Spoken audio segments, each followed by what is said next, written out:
Nós queremos dar início a esse tempo de celebração na presença de Deus.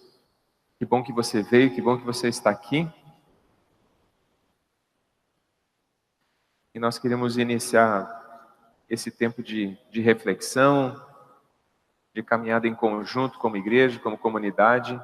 E nos alegramos muito que você possa estar aqui com a gente nessa manhã. Seja de fato muito bem-vindo.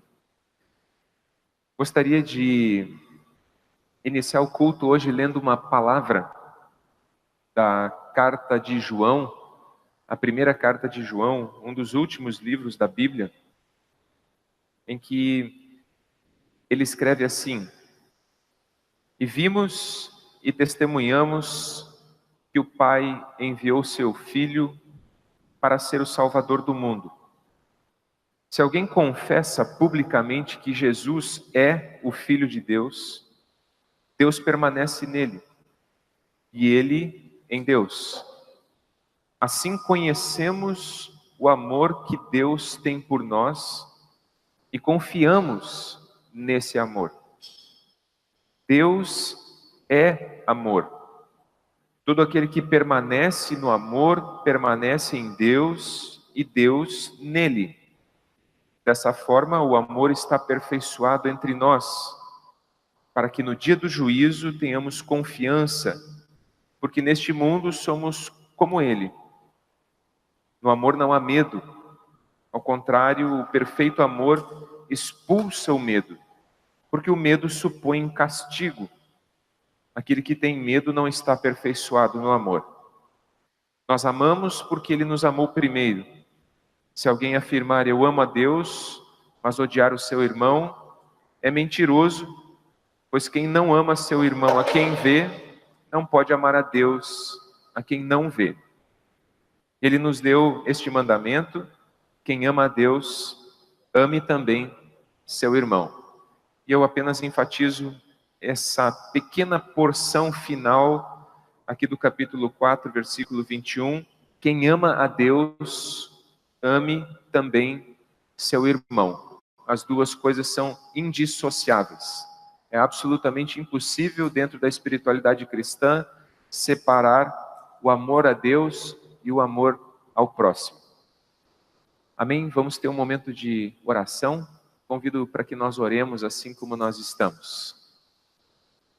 Nosso Deus e Pai, nós te buscamos aqui nessa manhã de coração. Nós buscamos a tua presença nas nossas vidas. Queremos colocar as nossas vidas diante de ti, com todos os desafios que carregamos, com todos os problemas, todos os anseios, angústias que possamos carregar dentro de nós. Tudo isso, Senhor Deus, faz parte da nossa trajetória, da nossa jornada, e tu conheces todas essas coisas. Sabes os dilemas, as dificuldades que nós passamos e que nós enfrentamos. E nós sabemos que tu te importas com cada uma dessas coisas, sabemos que o Senhor vê a cada um de nós de maneira singular e especial, e nós queremos também abrir os nossos olhos para entender o que o Senhor tem para as nossas vidas, qual é a tua proposta do Evangelho, qual é essa boa notícia que o Senhor trouxe até nós, que pode transformar as nossas vidas, que pode mudar o jeito como nós encaramos a vida, como nós entendemos a nós mesmos e toda a realidade ao nosso redor. Por isso nós oramos que teu Santo Espírito seja derramado, que a tua presença esteja aqui nesse lugar e que nós ouçamos a tua palavra com o coração aberto, de bom grado e não de mau grado, com um coração fechado, com um coração que não aceita o que o Senhor tem para nos dizer. Que a tua palavra de fato venha até nós, nos encontre e ela possa agir profundamente nas nossas vidas e nos nossos corações. Assim nós oramos, assim nós te pedimos e desde já agradecemos por tudo que o Senhor vai fazer nesse tempo de comunhão, de reunião da igreja como corpo de Cristo. Em nome do nosso Senhor Jesus Cristo. Amém. Então hoje começamos uma nova série que carrega esse título Muito Além da Superfície, mergulhando fundo nos relacionamentos. E a gente quer dar uma olhada então em algumas questões muito centrais da nossa vivência, da nossa espiritualidade. Hoje nós vamos tratar de esse refrão que surgiu há pouco tempo atrás, né? Mais amor, por favor. Vamos falar um pouquinho sobre amor. Às vezes as pessoas estão dizendo mais amor, por favor. Não sei se elas estão falando da mesma coisa que nós queremos falar, mas nós queremos também dizer sim, mais amor, por favor. Nós queremos discutir um pouco esse tema hoje de manhã. Semana que vem nós demos o título de uma música que você deve lembrar. Amigo é coisa para se guardar debaixo de 7 chaves, né? Quem não conhece essa bela canção da música popular brasileira? A outra também carrega um título de uma música popular brasileira, queria ter aceitado mais, e a frase continua, as pessoas como elas são. E finalmente nós vamos falar do título Posso Amar e, portanto, Perdoar. Posso amar e perdoar, ok? É que todas elas eram títulos de músicas, então eu já fui me confundindo. Queridos, por que nós vamos tratar dessa série? Quais são as justificativas dessa série? Em primeiro lugar, nós queremos apresentar alguns dos chamados mandamentos recíprocos. São aqueles mandamentos no Novo Testamento em que se diz uns aos outros, amar uns aos outros, servir uns aos outros, perdoar uns aos outros, exortar uns aos outros. O Novo Testamento tem aproximadamente 25 mandamentos recíprocos. E isso por si só indica o quanto a espiritualidade cristã é coletiva, o quanto ela não se encaixa num sentido individualista de uma vivência íntima minha, só minha, é eu e Deus, eu e Deus. Não. Há 25 mandamentos recíprocos. E, portanto, só existe espiritualidade cristã no relacionamento com outras pessoas, numa caminhada conjunta. E é por isso que nós oramos Pai Nosso e não Pai Meu, ok? Mas eu já não vou entrar de novo falando do Pai Nosso, todo o culto eu falo do Pai Nosso, então vou deixar um pouquinho o Pai Nosso de lado hoje. Em segundo lugar, por que nós vamos tratar desse tema?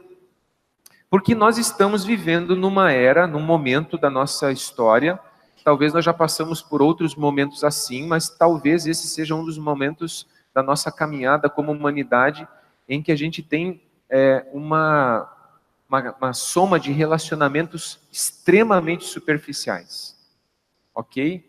Então, por exemplo, na semana que vem nós vamos falar sobre amizade, e não é apenas amizade no sentido assim de ter aquele amigão e tal, nós vamos falar de coisas muito profundas das Escrituras, coisas que nós fomos perdendo ao longo da nossa caminhada, coisas que nos colocam em risco como seres humanos, porque nós vivemos relações muito superficiais. Tanto em questão de amizade, dentro das nossas famílias, as redes sociais são uma coisa muito legal, muito bacana, a gente consegue ter contato com pessoas de longe, mas também elas representam um risco no sentido de muitas vezes nós nos relacionarmos com as pessoas apenas a partir da vitrine das pessoas. Nós não conhecemos ninguém profundamente, não permitimos que ninguém nos conheça de maneira profunda, isso dentro e fora de casa, e isso reflete-se depois na comunidade de fé. Se nós não temos amigos, se nós não temos relacionamentos profundos com os nossos próprios filhos, com os nossos próprios cônjuges, imagina se nós vamos ter relacionamentos profundos dentro da igreja, uns com os outros. Daí mesmo que a gente não vai ter. E muitas vezes o que nós criamos não é de fato uma comunidade de fé, mas nós criamos também uma comunidade vitrine, para inglês ver. Mas quem já está há mais tempo do lado de dentro sabe que as coisas não são assim como elas parecem. Domingo de manhã estamos todos aqui bonitos, cheirosos, bem arrumados, né? Mas por trás dos nossos perfumes, dos nossos, não é o meu caso, né? Mas dos nossos batons e das nossas maquiagens, existem outras coisas que nós não vemos e que nós queremos esconder, né? E às vezes lutamos muito para esconder. E a pergunta é, nós precisamos ou devemos esconder essas coisas? E em terceiro lugar, isso tudo está relacionado com a proposta que nós temos como igreja. Crescer no desenvolvimento de uma cultura de acolhimento e de relacionamentos sinceros e profundos. Relacionamentos sinceros e profundos está ali grifado, porque esse é um dos valores que nós elegemos para a nossa comunidade como igreja. Relacionamentos sinceros e profundos. Isso está nos nossos valores. Nós queremos desenvolver isso entre nós. Queremos crescer nessa cultura de acolhimento que extrapola essa ideia de receber bem. Né? Seja bem-vindo, mas por favor não me fale dos seus problemas que eu não estou interessado.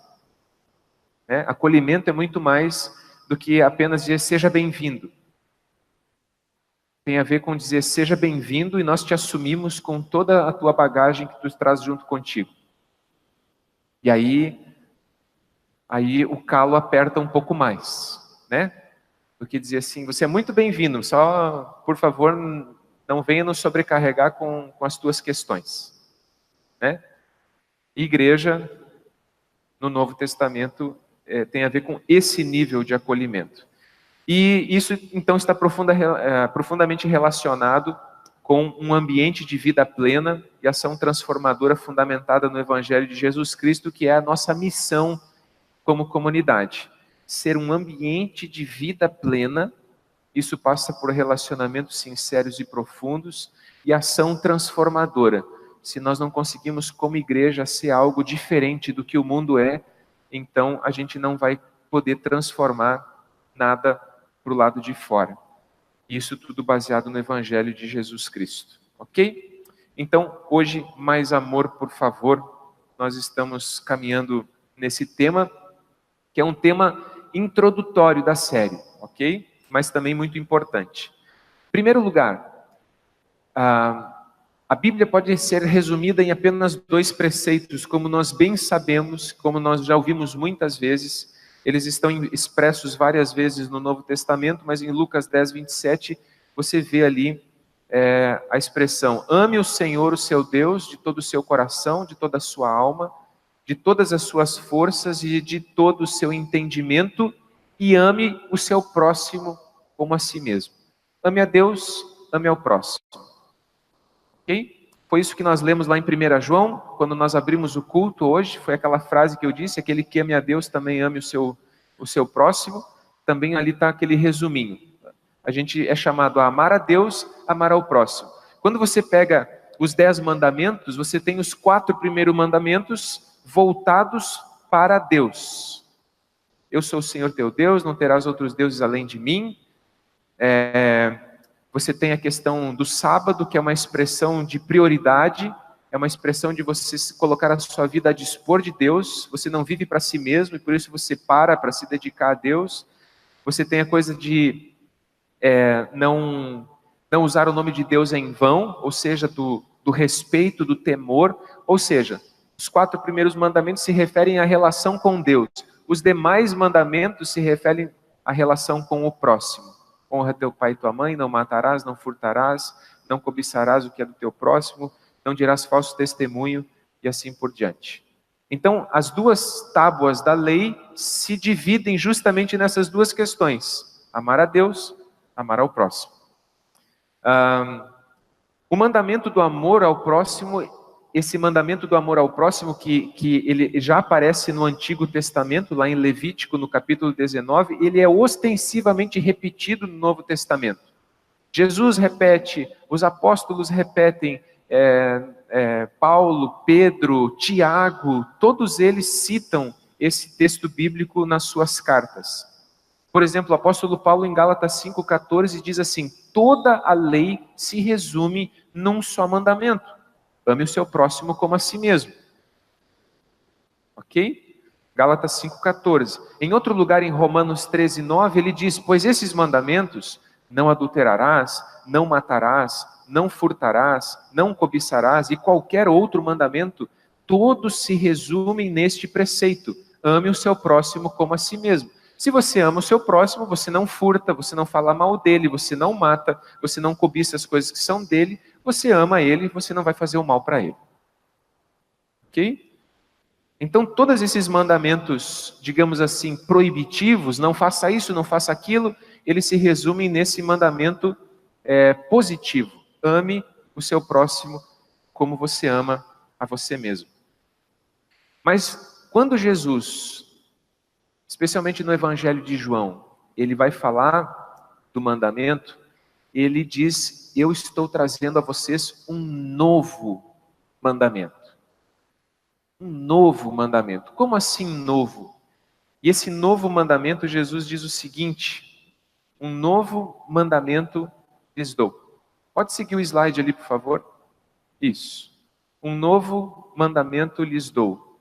Amem-se uns aos outros como eu os amei, vocês devem amar-se uns aos outros. Em que sentido esse mandamento é novo? Isso não é uma mera repetição do que já estava no Antigo Testamento? Ele apenas não botou assim uma cor nova, mas basicamente é a mesma coisa?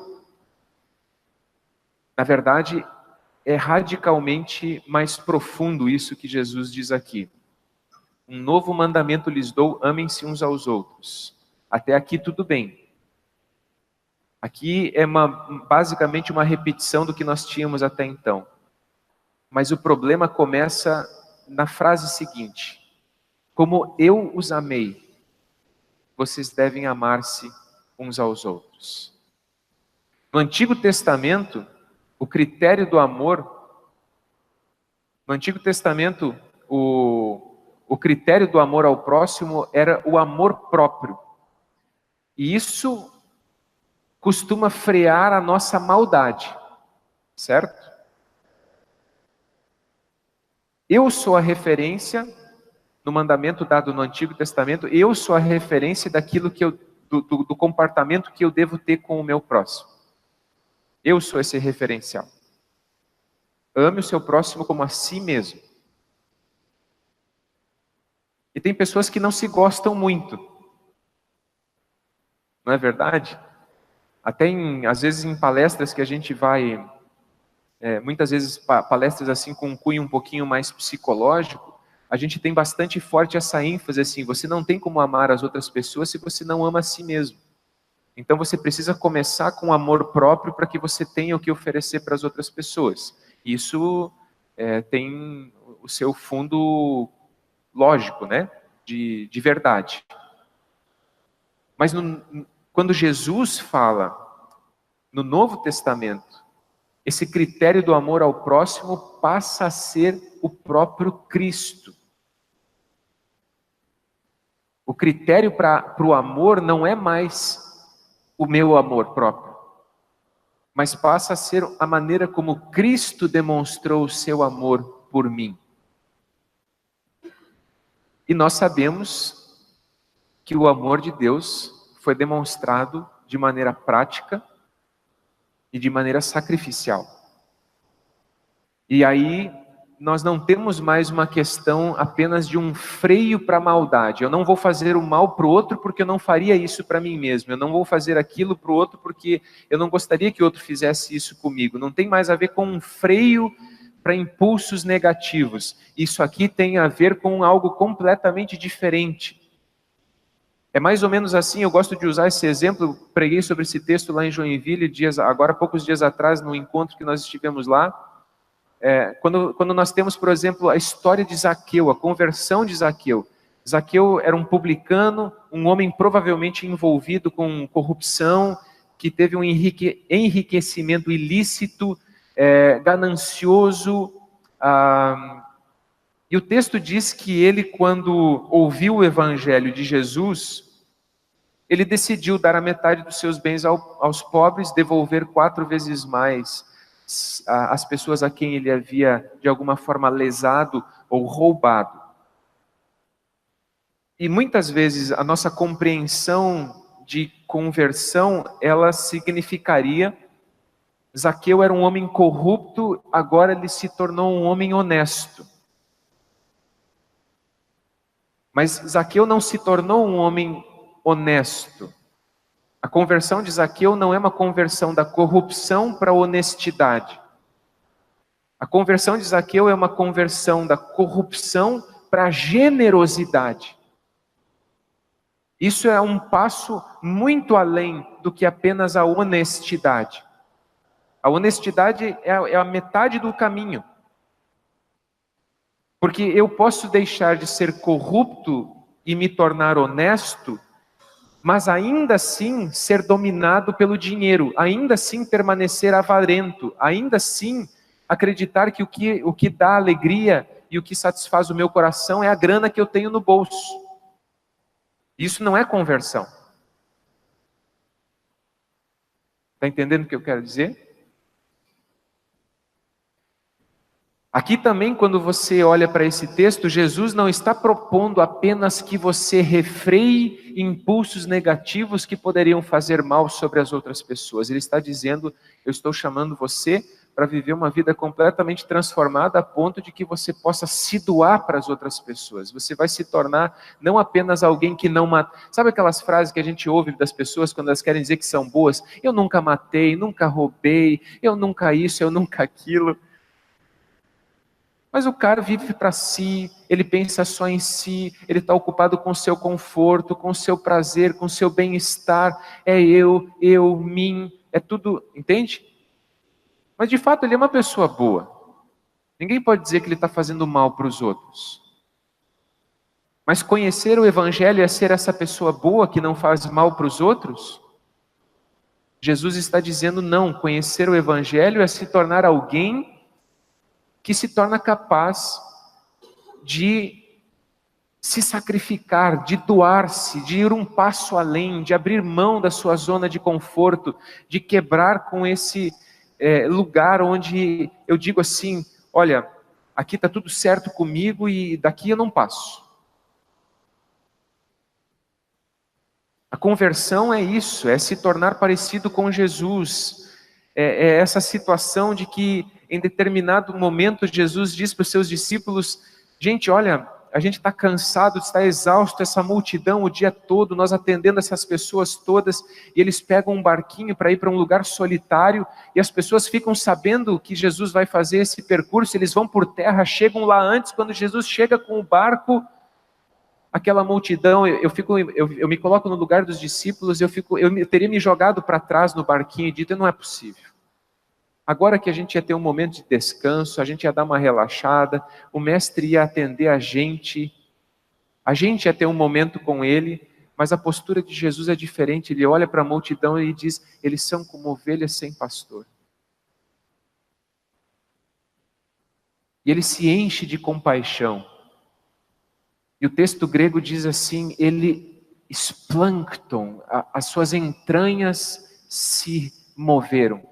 O texto grego do Novo Testamento e também do Antigo Testamento hebraico são pobres para descrever sentimentos, então eles descrevem reações físicas.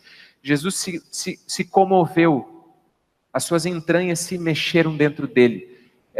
Essa é a expressão exata que significa a palavra compaixão traduzida ali, que horrivelmente é traduzida na tradução da linguagem de hoje, Jesus teve pena da multidão. Ai, que tradução horrorosa. Jesus não teve pena da multidão, Jesus se compadeceu, ele se moveu em ver essas pessoas desesperadas procurando vida.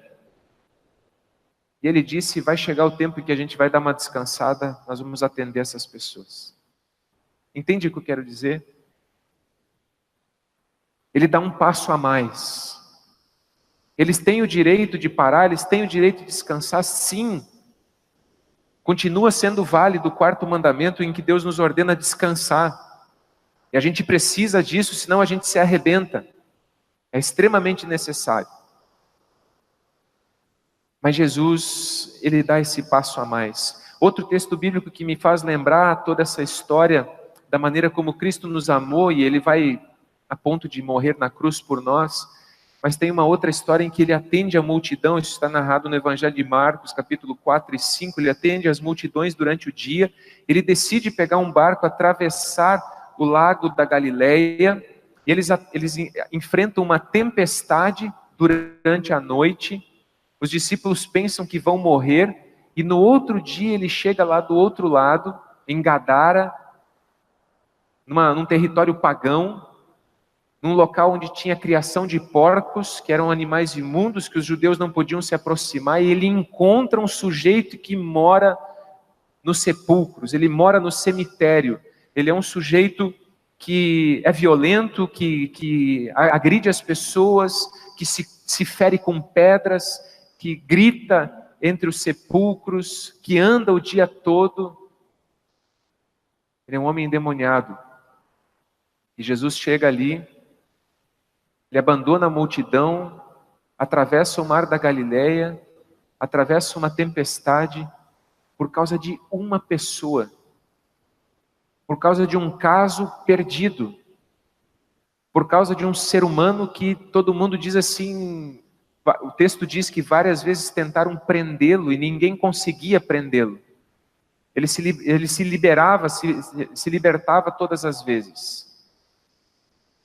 E Jesus parece que naquele momento abandona tudo o que está fazendo, por causa de uma pessoa. E por causa de uma pessoa que nem era mais, a partir do olhar das outras, um ser humano. Ele havia se animalizado. Ele havia se tornado um bicho. Mas Jesus vai na direção desse homem, desse ser humano, porque ele é a imagem e semelhança de Deus. Aquilo que habitava nele estava destruindo a imagem e semelhança de Deus, mas Jesus vem para resgatar isso, que é a nossa imagem e semelhança de Deus, que é o plano de Deus para as nossas vidas, e ele vai em busca dessa pessoa. Portanto, quando Jesus disse assim, ame o seu próximo, ele diz, mas amem como eu amei. Ele está nos colocando numa dimensão muito mais profunda do que aquela declarada em Levítico capítulo 19, quando é dito, ame o seu próximo como a si mesmo.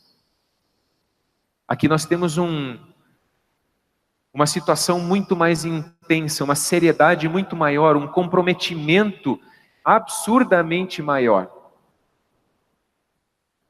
Nesse sentido, e seguindo a mensagem, Jesus ordenou o mandamento do amor e demonstrou como que se faz. Nisto conhecemos o que é o amor. Jesus Cristo deu a sua vida por nós e devemos dar a nossa vida por nossos irmãos. Isso está lá em 1 João 3,16. Muitas vezes nós gostamos de João 3,16. Porque Deus amou o mundo de tal maneira que deu o seu Filho unigênito para que todo que nele crê não pereça, mas tenha vida eterna. Amém, aleluia. Jesus me ama. Mas em 1 João 3,16, ele nos compromete a partir desse amor. Nisto conhecemos o que é o amor. Jesus Cristo deu a sua vida por nós e nós também devemos dar a nossa vida por nossos irmãos. Isso é um nível de comprometimento muito, muito, muito maior. E quando nós dissemos, por exemplo, no nosso plano da nossa comunidade, quem são as pessoas que nós queremos alcançar? Quem são as pessoas que nós queremos servir? Quem são as pessoas que nós queremos que conheçam o Evangelho? Quem são essas pessoas? E nós dissemos de uma maneira extremamente confortável. São as pessoas do nosso convívio. Correto? Nós estabelecemos para nós mesmos que o nosso alvo são as pessoas do nosso convívio. Ou seja, são os nossos iguais. É gente cheirosa, é gente inteligente, é gente, digamos assim, relativamente, porque sempre que a gente fala em normalidade, a normalidade é sempre um conceito relativo, né? É gente relativamente normal. Nós não dissemos que o alvo da comunidade da Trindade é de que nós vamos alcançar a comunidade da Serrinha ou do Vila Santa Vitória. ou que nós vamos lá na Palhoça, no Frei Damião. Nós dissemos assim, nós vamos fazer diferença na vida das pessoas com quem nós convivemos no nosso dia a dia. E queridos, às vezes nós não estamos dispostos nem a esse passo. Às vezes nós estamos tão assim, satisfeitos com a vida que a gente leva e ou satisfeitos, ou tão envolvidos, tão envoltos nas nossas próprias questões, nas nossas próprias vidas, que a gente não consegue enxergar nem o vizinho, nem a pessoa que convive com a gente no local do trabalho, que é um igual. O que dirá então se envolver com gente que de fato é completamente diferente de nós? A gente não ia conseguir nunca mesmo fazer isso, porque a gente não faz nem com os que são iguais. Entende? Para conseguir fazer com aquele que é diferente, para conseguir fazer com aquele que não é um par, digamos assim, socialmente falando, a gente tem que começar pelo menos conseguindo com aqueles que são. E esse é o nosso desafio. É um desafio extremamente confortável do ponto de vista do Evangelho. Aliás, do ponto de vista do Evangelho, eu até fico me perguntando se Jesus concordaria com isso. E de fato é assim, que não é que nós montamos um plano e dizemos, ó Deus, agora é isso aqui, tá? Do que passar disso a gente não passa. Não, o nosso plano maior é as Escrituras. Se Deus começar a bater na nossa porta e dizer assim, ó, esquece esse negócio, eu tenho outros objetivos para vocês, eu estou colocando outros desafios na porta de vocês. Ora, exploda-se o que nós pensamos. Entende o que eu quero dizer? A vontade de Deus é maior do que os nossos planos, do que os nossos projetos, e quem sabe Deus vai bater mesmo na nossa porta e dizer assim, não. Vocês podem até começar por aí, mas não podem terminar aí. Entende? Quando nós olhamos para isso, quando nós olhamos para esse conceito do que é amor no Novo Testamento, quando nós olhamos para aquele que nós chamamos do nosso mestre, e nós queremos ser seus seguidores, a gente tem que se perguntar se a gente está de fato sendo discípulo de Jesus a partir dessa palavra. Semanas atrás eu abordei a partir de 1 Tessalonicenses 1,13, eu falava sobre esse texto tão bacana que fala da relação entre fé e trabalho, que o trabalho é resultante da fé, o esforço é motivado pelo amor, a perseverança é proveniente da esperança. Eu queria falar um pouquinho sobre esse segundo ponto, porque eu comecei a pregar e queria falar dos 3 pontos e acabei falando só do primeiro. Então hoje eu vou falar do segundo, quem sabe daqui uns dias eu falo do terceiro. Ok? Então eu quero falar um pouquinho sobre isso hoje. Como é bonita essa expressão do apóstolo Paulo, esforço motivado pelo quê? O amor motiva um esforço, ele nos coloca em movimento, o verdadeiro amor faz com que a gente se mova. Ah, eu amo muito a Deus, mas eu não me movo em direção às pessoas. Desculpe, o texto que nós lemos no início do culto diz é mentira.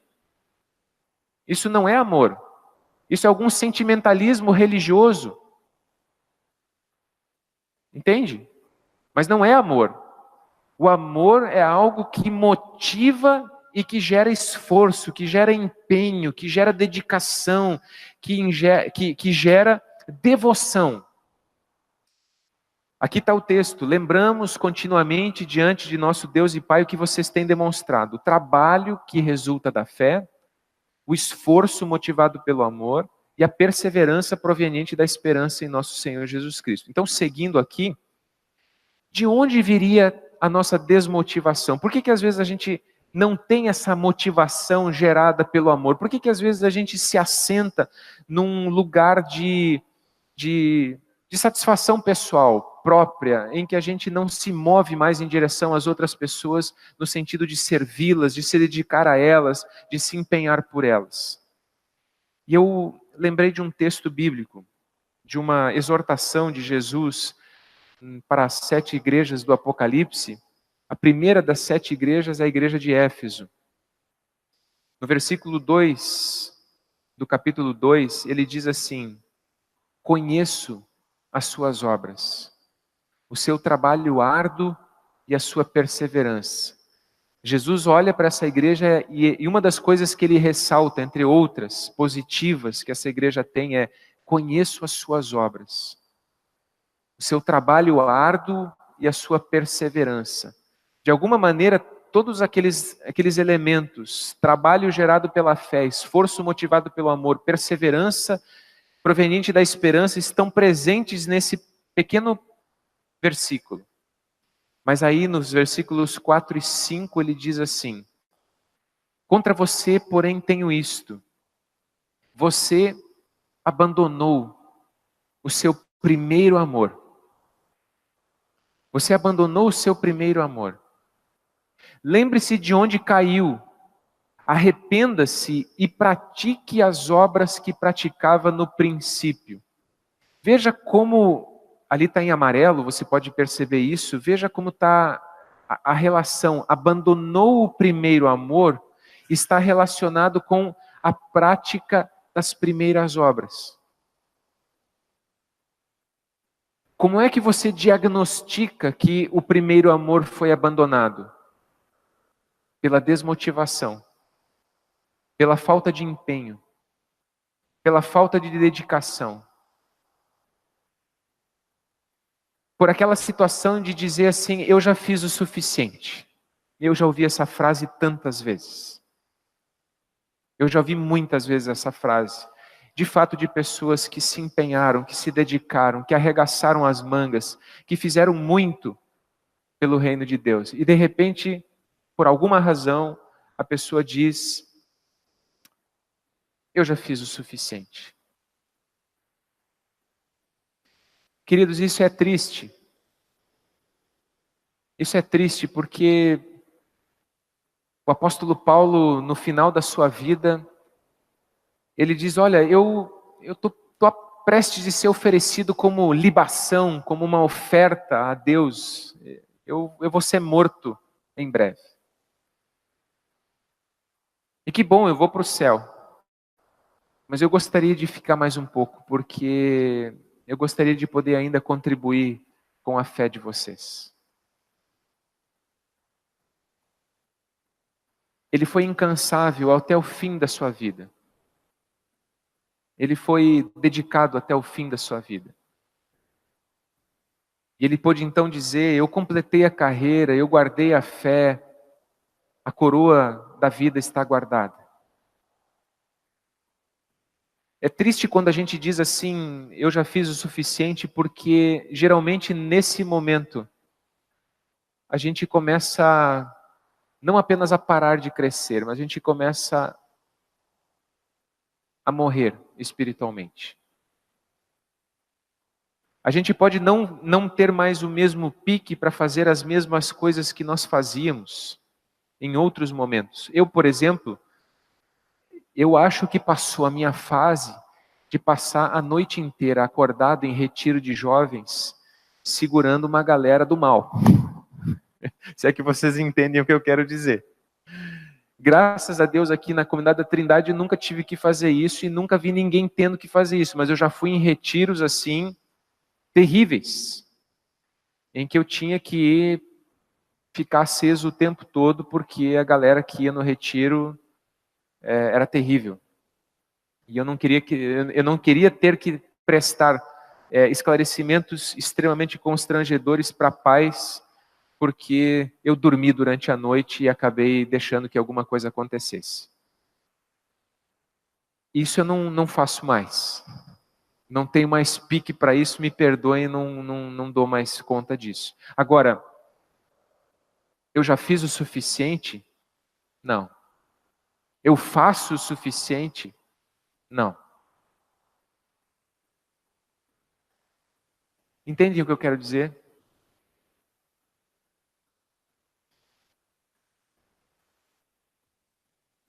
Algumas perguntas finais para a nossa reflexão. Ao longo da nossa jornada, nós acabamos caindo em zonas de conforto. Por que isso acontece? Talvez a gente nunca saiu de uma zona de conforto porque a gente de fato nunca foi impactado pelo amor de Deus. A gente nunca foi de fato motivado pelo amor de Deus. Talvez alguns de nós tenham sido assim, repentinamente assaltados por uma paixão religiosa. Mas que legal, muito legal esse negócio aqui da Igreja da Trindade, gostei e tal, a pessoa me acolhe muito bem e tal, e daí de repente passa a paixão e, né, a pessoa senta no banco e fica sentadinha. Isso não foi nem amor, isso foi só uma paixão passageira. Certo? Foi só uma paixãozinha passageira e pela igreja, não foi nem por Cristo. Mas o amor motiva, o amor nos move, o amor faz com que a gente se sacrifique. Amor é diferente de paixão.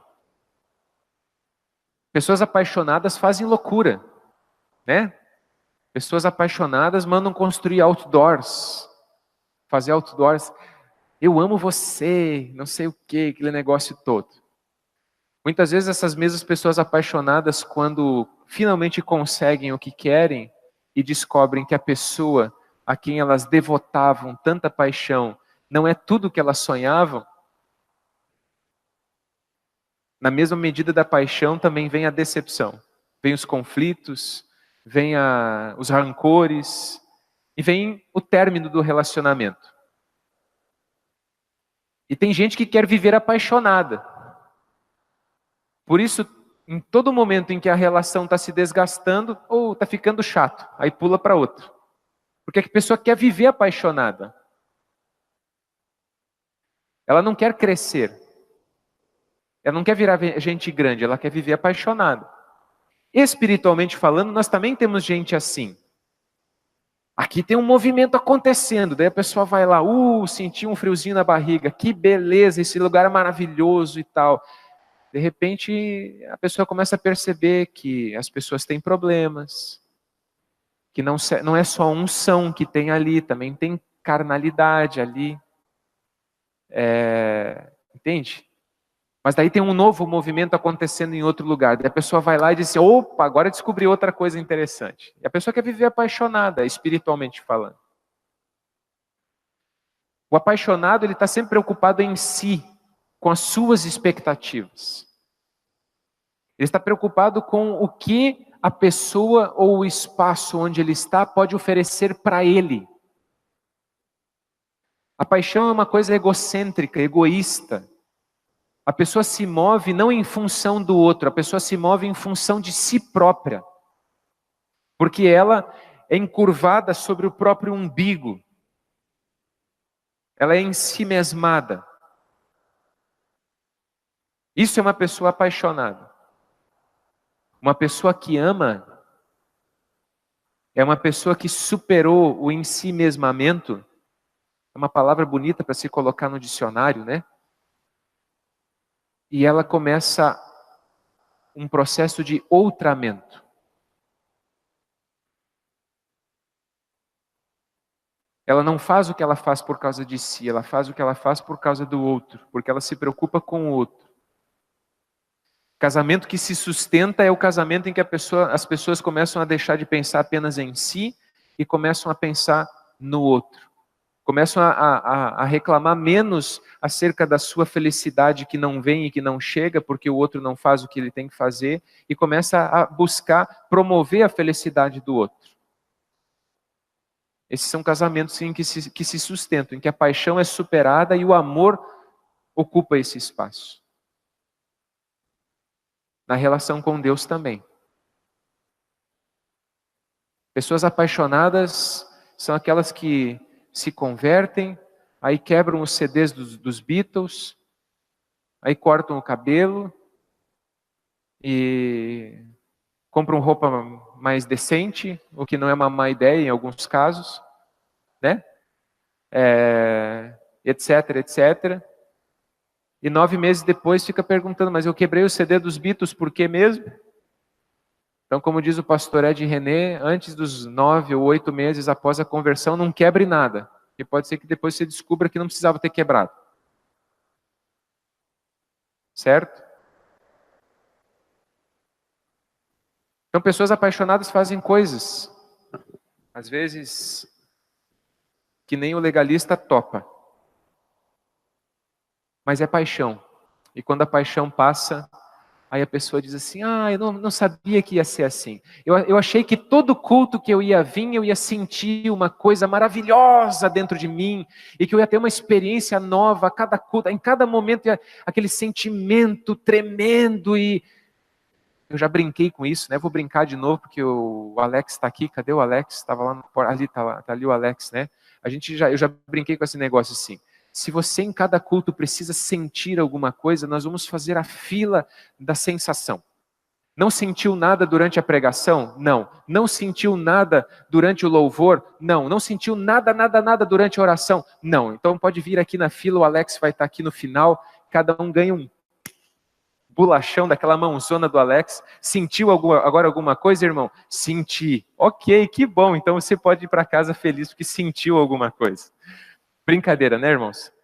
Sabe, quem disse que a gente tem que sentir? Se a gente sentir, amém. Mas se a verdade for absorvida racionalmente, aleluia. A questão é se esse amor nos mover, se esse amor nos colocar em movimento. E a palavra for colocada em prática. Não é uma questão sentimental, não é uma questão do que eu sinto ou deixo de sentir. Vamos terminar, né? Em segundo lugar, a pergunta para reflexão. Talvez a gente não se movimente como deveria movimentar justamente porque a gente abandonou o primeiro amor. E Jesus, para a igreja de Éfeso, diz, arrependa-se. Aonde foi que você caiu? Aonde foi que você deixou isso para trás? Quando foi que isso aconteceu? E por que isso aconteceu? Arrependa-se. Volte à prática das primeiras obras. Eu termino. Quem tem os meus mandamentos e lhes obedece, esse é o que me ama. Quem tem os meus mandamentos e lhes obedece, esse é o que me ama. Aquele que me ama será amado por meu Pai, eu também o amarei e me revelarei a ele. Conhecer a Jesus passa pela obediência aos mandamentos de Jesus. E o mandamento de Jesus, o novo mandamento de Jesus é: ame o seu próximo, assim como eu também amei você. Ame o seu próximo como eu também amei você.